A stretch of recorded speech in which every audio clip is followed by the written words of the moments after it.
Welcome back to the podcast. This week inside the clubhouse, we made a delicious recipe. It was ooey gooey cheesy lasagna using the Egg Life egg wraps. These recipes are clickable inside of the Kelly Counts Macros clubhouse and shoot right into the app. You make the recipe, you weigh out your portion, you feed your people, your family, done. Always family-friendly meals inside of the monthly membership. Today, we will be talking about why the scale moves up even when you are doing everything right.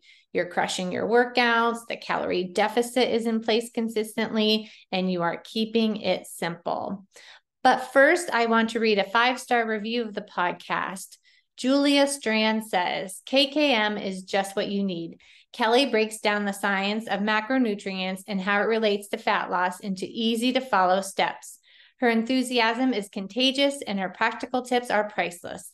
I admire most her passion to help busy mamas and change the diet culture for the next generation. Julia Strand, thank you so much for this review. Writing a review is super helpful. I read each and every one of them. I would love for you to leave a review or share this on social media and tag me so that I can thank you. You are helping spread the word and crushing the myths of this dieting world, along with changing the diet culture for the next generation. And this is where my heart truly lies. So let's get into today's subject, the scale, the plastic box, as I call it. You step on the scale, you are up 3 pounds overnight. And you're like, what? All right. Number 1, sodium. Perhaps you had a meal out the day before. Restaurant food typically has more salt. Perhaps you ate pretzels for a midnight snack. Sodium is known for its ability to cause your body to retain water. So when you consume a high sodium meal or a diet for a period, your body holds on to more water to maintain a balance in sodium levels. So this can lead to temporary increase in your overall body weight. The increase in water weight is due to sodium and can make it appear that you're heavier on the scale. And this water weight gain can happen relatively quickly. So ways to flush out the sodium: exercise, drink water, avoid alcohol so your body can get rid of the sodium, help those kidneys out, avoid the alcohol. Eat foods rich in magnesium. Magnesium can help your body regulate sodium levels. So some foods like nuts, whole grains, leafy green veggies are good sources of magnesium. Consume foods with diuretic properties. So certain foods like watermelon and cucumber and asparagus, they have that natural diuretic, which can increase your urine production and help eliminate that sodium. Increase your fiber intake. Fiber can help with the sodium by binding to it in your intestines. So whole grains and legumes and fruits and vegetables are all excellent sources of dietary fiber. Number 2, carbohydrates and glycogen storage. So for every gram of glycogen stored in the body, it's accompanied by approximately 3 to 4 grams of water. This relationship is why glycogen storage can have a notable impact on your overall weight and your body's hydration. So it's important to keep in mind that fluctuations in glycogen storage can lead to temporary changes in your body weight, but they do not represent actual fat gain. So the water molecules in glycogen. Glycogen is a large and complex molecule made up of glucose units linked together. So in the process of storing the glucose, water molecules are also incorporated into that structure. So each gram of glycogen can hold on to approximately 3 to 4 grams of water. So it's important to keep in mind that the fluctuations in the glycogen can lead to temporary changes in body weight, but they do not represent actual fat gain. We say the word carbohydrate. It has that name for a reason because it refers to the presence of the water molecules in the structure of carbohydrates. Number 3, food consumption. You have food and fluid in your bowels. They are working hard on digestion and excretion. So fluid and Food and fluid intake. When you consume food and drinks, they have mass, they have weight. This means that the food and liquids you've recently ingested contribute to your overall body weight. Digestion and absorption. So after eating, your body's beginning that process of digesting the food. The nutrients are being absorbed through the walls of your stomach and your intestines into your bloodstream to be used as energy or stored. So this process can take several hours, depending on the type of meal and the complexity of the meal and bowel contents. So some of the food and fluids you consume will continue to move through your digestion system, eventually reaching your large intestine. So in the colon, the remaining components and waste form stool, which is then prepared for elimination. So water content, stool contains a lot of water. So it does add to weight. The water content in stool can, of course, vary depending on factors such as your hydration levels and dietary fiber intake. Elimination. So when it's time to eliminate the waste, your body is going to expel the stool, right? So this process results in a decrease in body weight.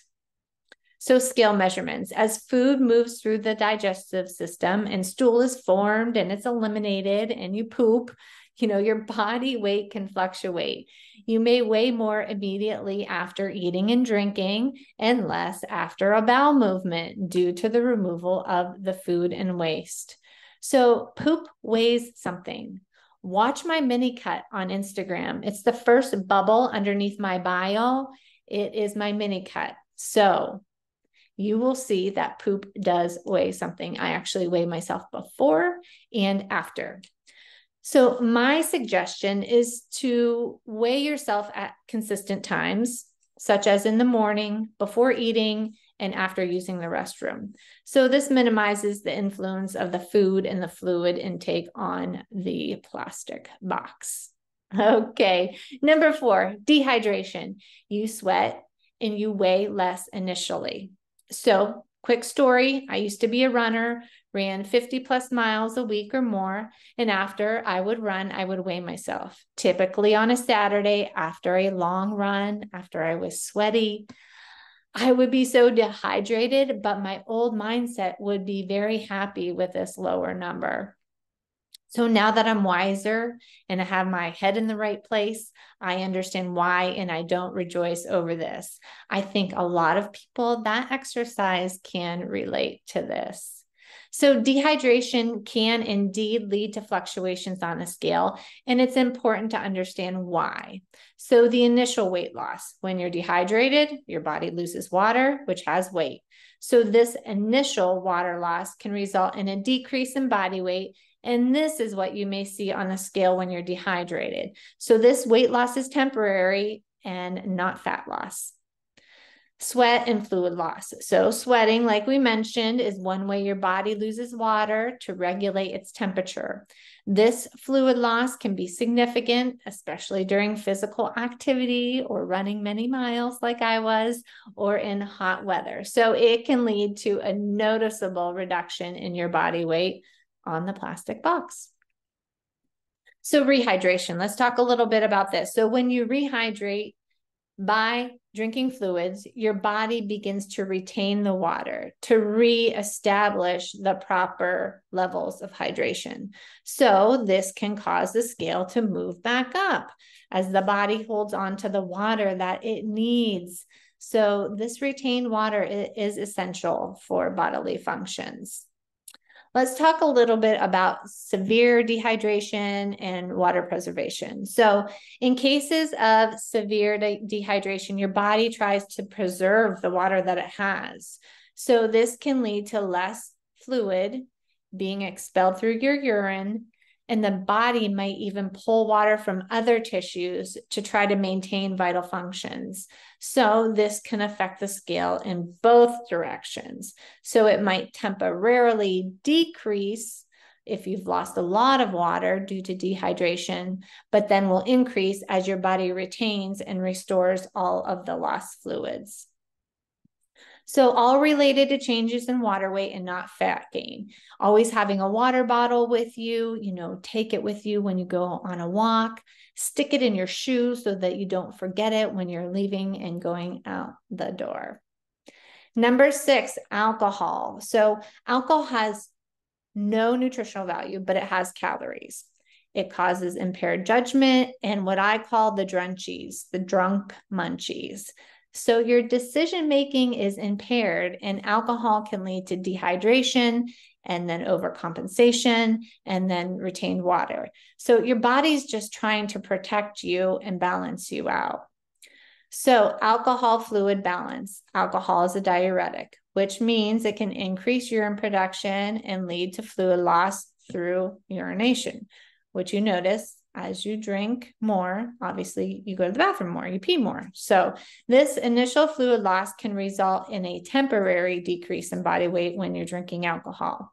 So alcohol does contain calories, 7 calories per gram, despite it not having any nutritional value. So consuming alcoholic beverages can add extra calories to your daily intake, which of course can contribute to weight gain if you don't have your calorie deficit in check. So impaired judgment, the drunchies, right? So alcohol can impair judgment, lower your inhibitions, leading to choices that don't align with your goals. So including normally the consumption of higher calorie foods, Hello Pizza, wings, chips and salsa, and greasy foods. So these are the drunchies, and this increases and contributes to higher calorie consumption. When we talk about macronutrient tracking, the calories from alcohol are typically tracked as part of your carb intake or your fat intake or a combination of both. So it just really depends on the type of alcoholic beverage that you consume. But mixed drinks that have also sugary mixers, they add up quickly. Craft beers add up quickly. So dehydration and then water retention. So after drinking the alcohol, the body can become dehydrated due to its diuretic effect. So in response, the body may overcompensate by retaining water to reestablish that fluid balance. And this can lead to an increase in the body weight as the body retains water. A little bit about the impaired decision-making, right? So impaired judgment from alcohol can lead to overconsumption of both alcohol and food, which can further, can contribute to weight gain.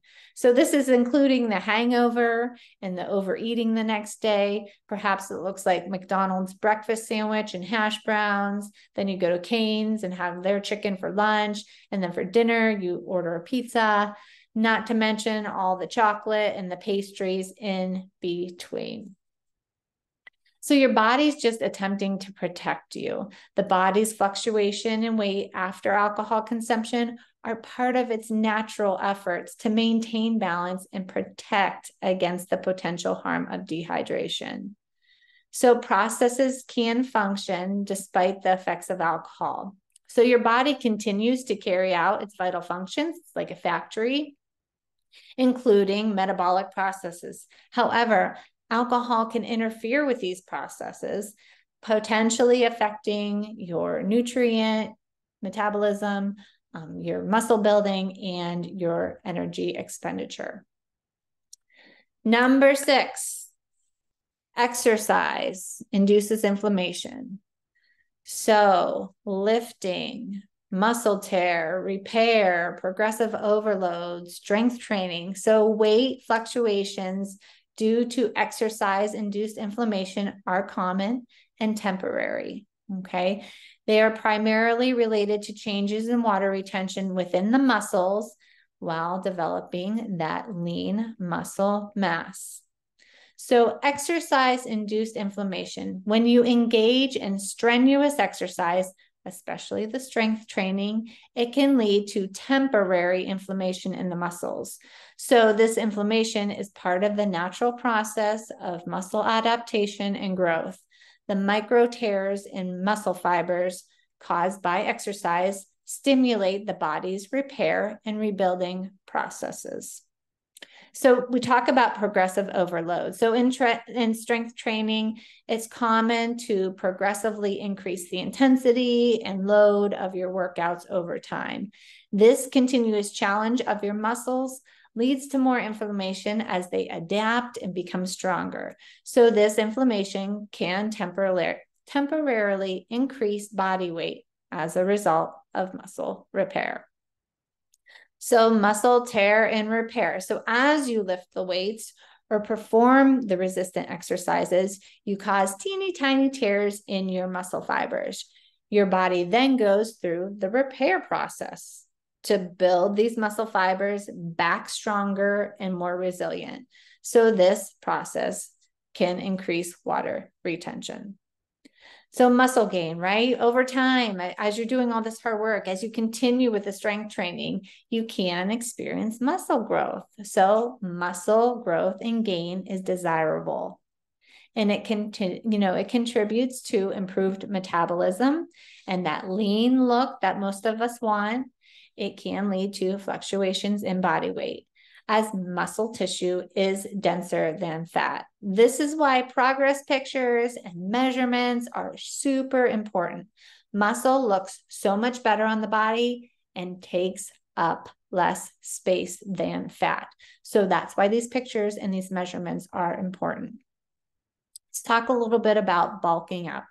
It's important to just mention that gaining muscle does not mean you will become bulky. So the degree of the muscle gain and your body comp changes can vary. And it depends on so many factors, such as genetics and obviously your nutrition. But most individuals, especially women, you will not become bulky from strength training alone. You become bulky from eating too many calories. So building muscle is a great thing, right? We want that lean, toned muscles. They look better on the body.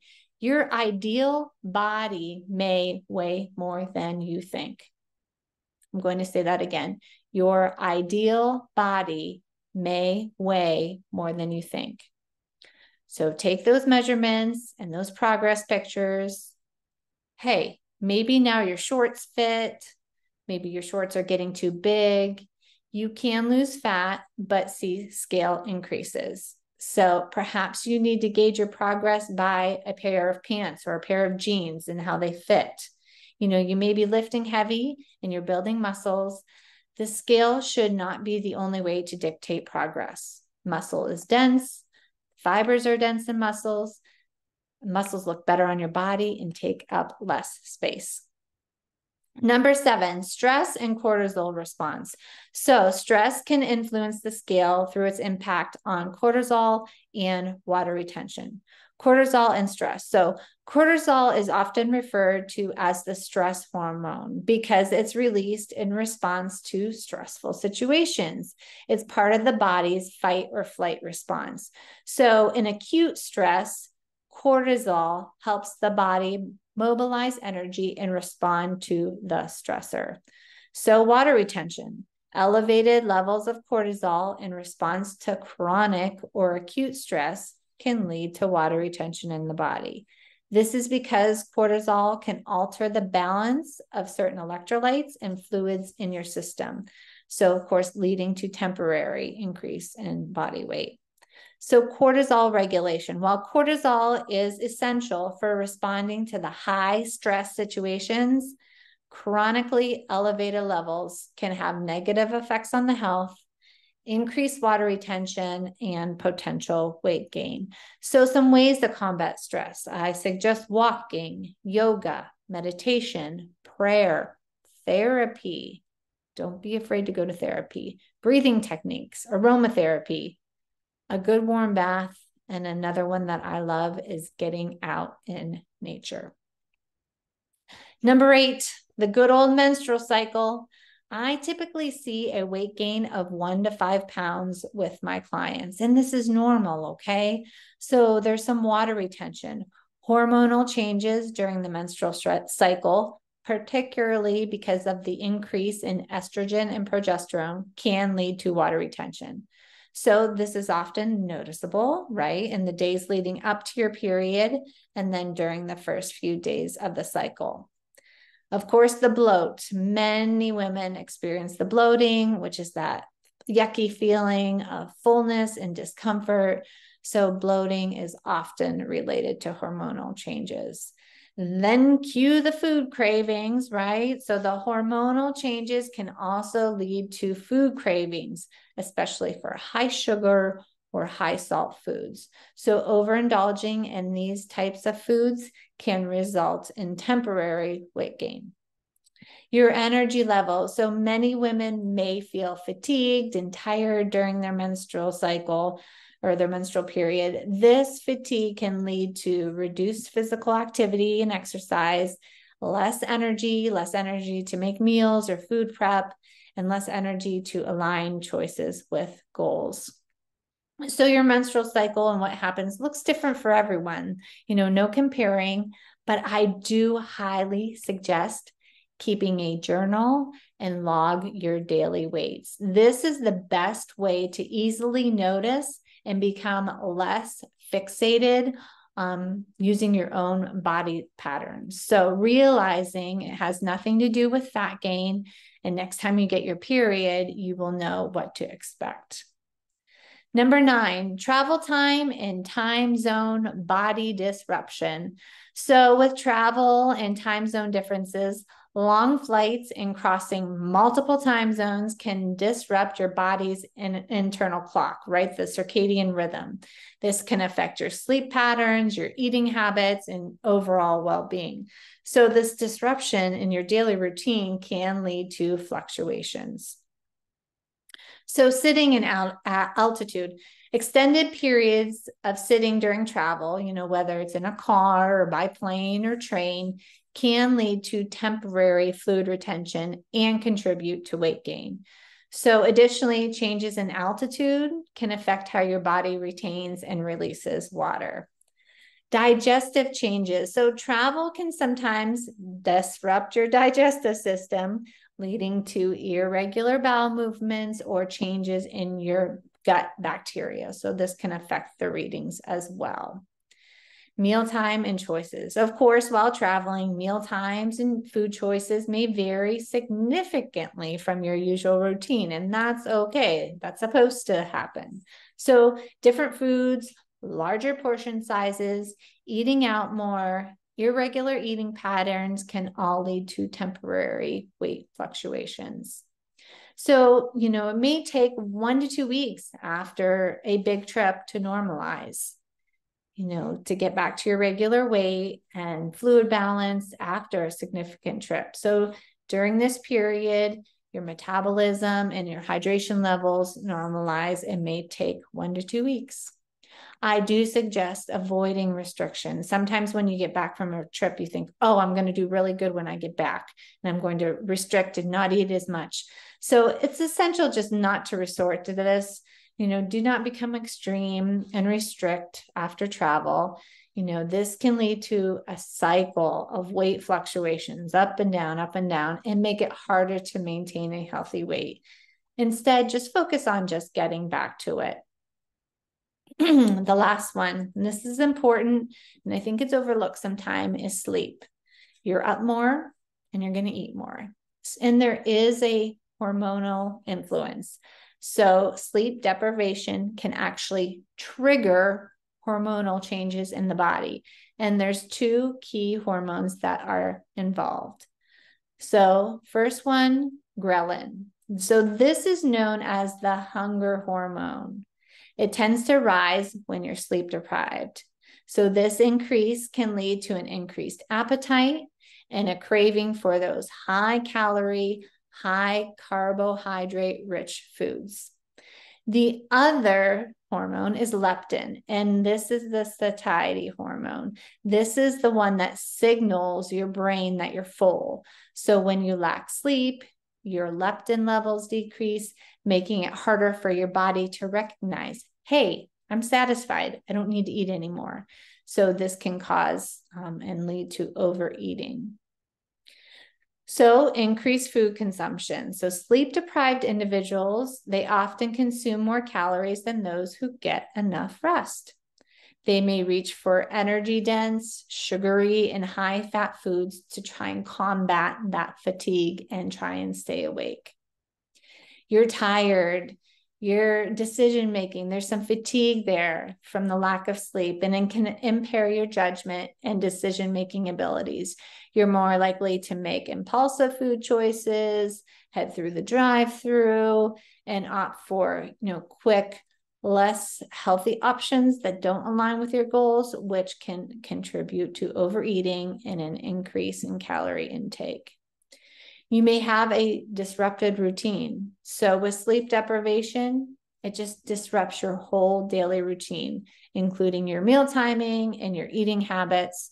Irregular eating patterns can affect your metabolism and lead to weight gain. So I highly suggest, and I give this to my Clubhouse members all the time, we need to have a wind down routine. So establishing a wind down bedtime routine can be helpful, super helpful. So reading, taking a warm bath, putting that phone down, not scrolling social media, practicing relaxation techniques, and minimizing the exposure to the screens, to the TV, to your phone before bedtime can promote better sleep. So in conclusion, in order to gain 1 pound of fat, you would have to eat over 3,500 calories over your maintenance calories. So you must understand water retention. Okay. Please, I would love for you to review and rate my podcast. Share this with a friend that struggles with a scale. This is all super helpful if you struggle with a scale. So thank you all for tuning in. I would love for everyone, if you're listening to this in November 26th, I'm doing a fast track for only $99 for people that cannot afford the Shred or private coaching. It's everything the Shred has all wrapped up in a bow. Lifetime access, meal plans, custom macros, walk you through the app, teach you how to weigh and track food. It's time to get out of your own way and out of your own head. I can help you simplify it because I know you're busy and you don't have the time. There's so much information out there. It's overwhelming. I know you're entering all of your info into all these different online calculators and getting different macro counts. I set your macros for you inside of Fast Track. So take the 45 minutes, sit down with me. It's recorded for repeat. You deserve to feel better in your own skin. I will pull you out from feeling lost and show you exactly how to count macros with confidence so that you fit into those jeans again. So the link is in the show notes to register for Fast Track. As always, you're doing better than you think you are. Until next time.